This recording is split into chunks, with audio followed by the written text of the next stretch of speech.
Welcome back. In this mini lecture, we will look at delegation more closely. Delegation, in essence, is a widely used tool for leadership, empowerment, increasing efficiency and time management, and for bettering the organization's work processes. Basically, it is the passing down of a task from an authority to a subordinate, from a manager to an employee. And in our case, in the public sector, it often means outsourcing services to an outsider, an external service provider, whether it is a different agency in the public sector or an organization in the private or voluntary sector. Delegation, strictly speaking, is a widely used practice that has roots in the Industrial Revolution, since the companies have tackled with how they can exploit their competitive advantage to increase their markets and their profits. The model for the most of the 20th century was a large integrated company that can own, manage, and directly control its assets. In the 1950s and 60s, the rallying cry was diversification to broaden corporate bases and take advantage of economic scale. By diversifying, companies expected to protect profits, even though expansion required multiple layers of management. Subsequently, organizations attempting to compete globally in the 1970s and 1980s were handicapped by a lack of agility that resulted from bloated management structures. To increase their flexibility and creativity, many large companies developed a new strategy focusing on their core business, which required identifying critical processes and deciding which could be outsourced. In the 1990s, as organizations began to focus more on cost-saving measures, they started to outsource those functions that were necessary to run a company, but not related specifically to the core business. Managers contracted with emerging service companies to deliver accounting, human resources, data processing, internal mail distribution, security, plant maintenance, and the like as a matter of good housekeeping. As you may understand, outsourcing components to effect cost savings in key functions is yet another stage as managers seek to improve their finances. The current stage in the evolution of outsourcing and delegation is the development of strategic partnerships.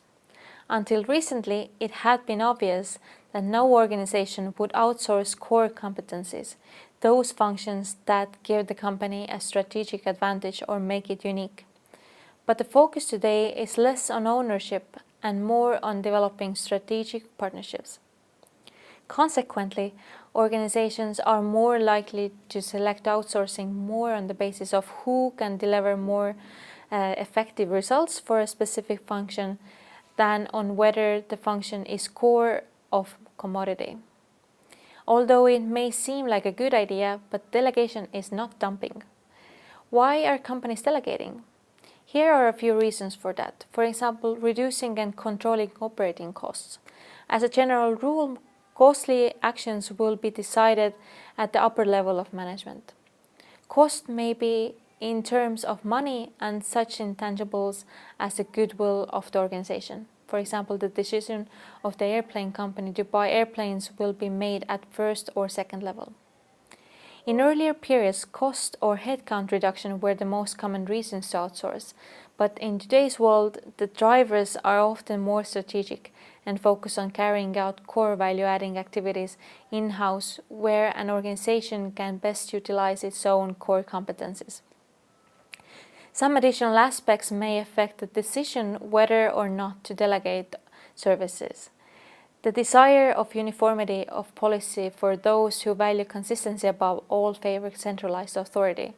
Uniform policy has certain advantages, for example, standardized accounting procedure as a uniform policy is desirable. The size and character of organization. The larger the organization, the more decisions will be made, and the decision will be made at different levels in the hierarchy. This makes decision-making slow. Therefore, delegation may be preferred. History and culture of the enterprise. It is the culture and history of the organization that determines whether the organization should decentralize decisions. Management philosophy, as the thinking of top management will influence what should be the degree of delegation. Desire for independence. Offices operating in the far-flung area need to have delegated authority. Long lines of communication cause frustration. Therefore, authority should be delegated. Also, the availability of managers as the shortage of well-trained managers may lead to centralized decision-making. Control techniques. Effective delegation means that managers develop good system of controlling the processes.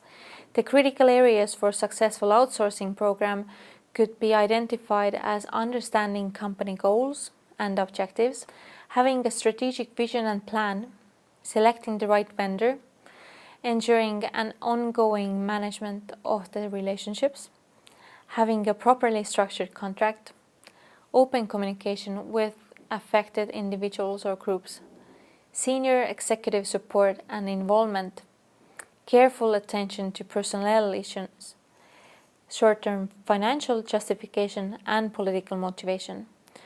But what are we talking about if we are talking about delegation in the public sector? This is delegation of authority. Delegation of authority is one of the core concepts of management leadership. This means that delegation is the shifting of authority and responsibility to another person to carry out specific activities. But the person who delegated the work remains accountable for the outcome of the delegated work. Delegation empowers a subordinate to make decisions. It's a shift of decision-making authority. How does delegation of authority function? Firstly, we must determine what results are expected from a position. From each position in the organization, the results that are expected are delineated. Then we need to be assigning tasks to the position. Each position assigns tasks and activities to be accomplished. Delegating authority to accomplish the tasks.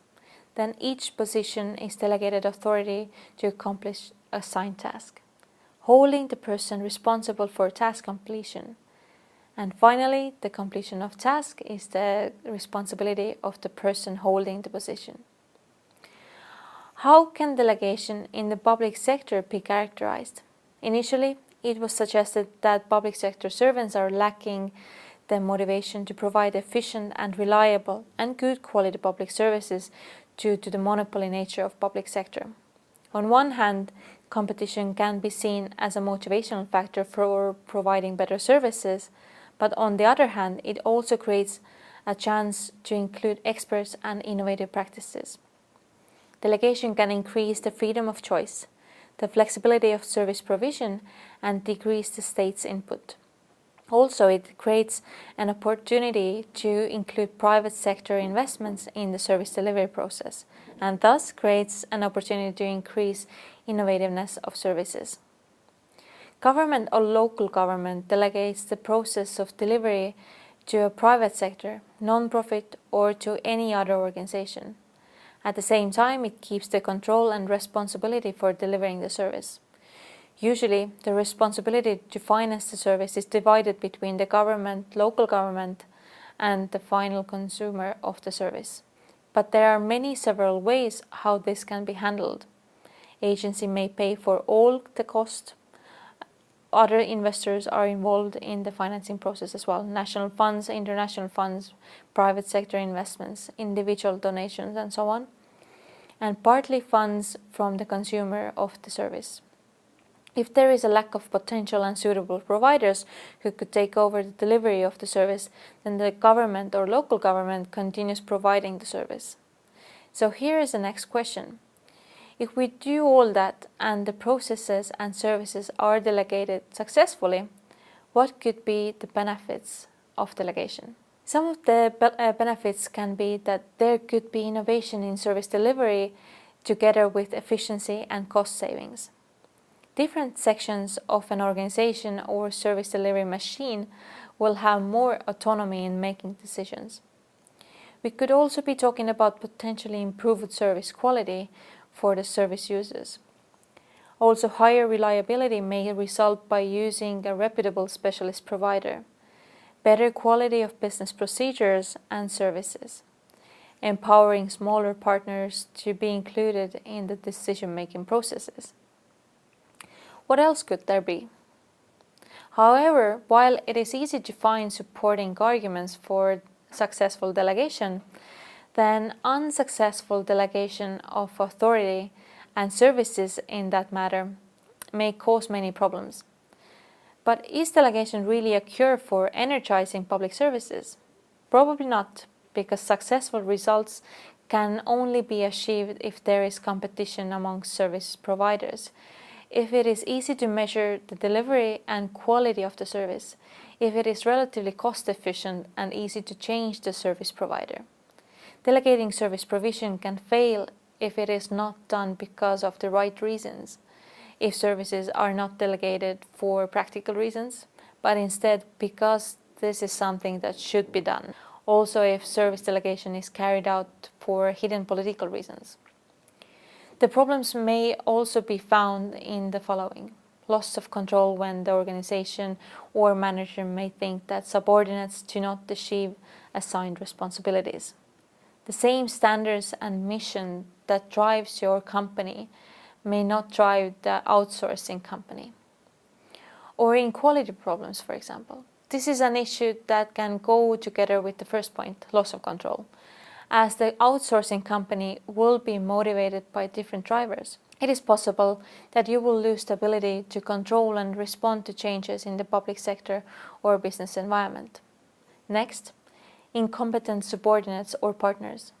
Some partners or subordinates can be unwilling to accept delegated authority because of lack of resources, skills, expertise in the area, and so on.